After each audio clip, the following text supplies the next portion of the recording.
櫻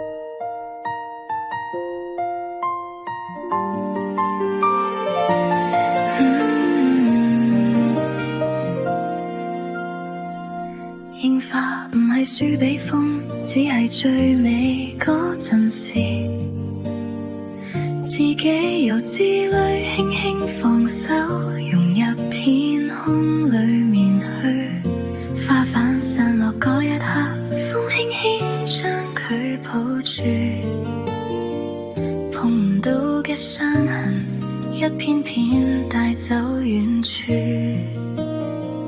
留下嘅唔係空白，係為下次盛開嘅可能，係似乎乜都冇嘅地方。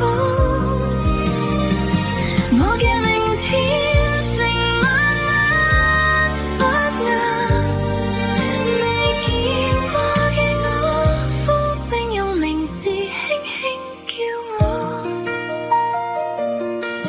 有人笑住話完咗啦，我又自動自己放手啦。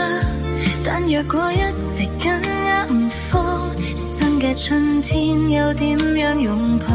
連痛楚都似花瓣咁，又將心慢慢放低。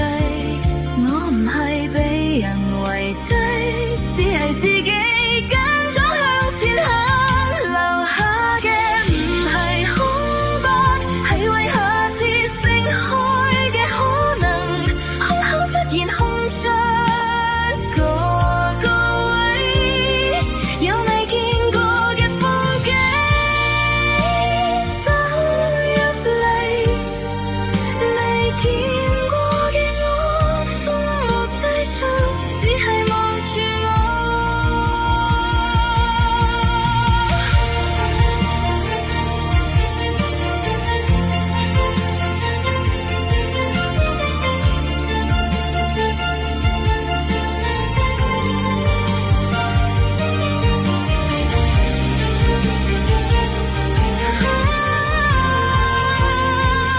我可唔可以喺最美嗰陣合適放手？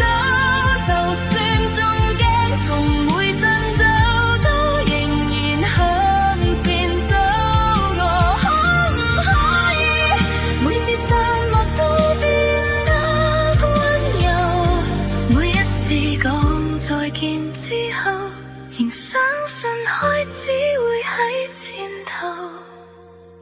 留下嘅唔係空白，係為下次盛開嘅可能，失去幾多就給幾多口氣，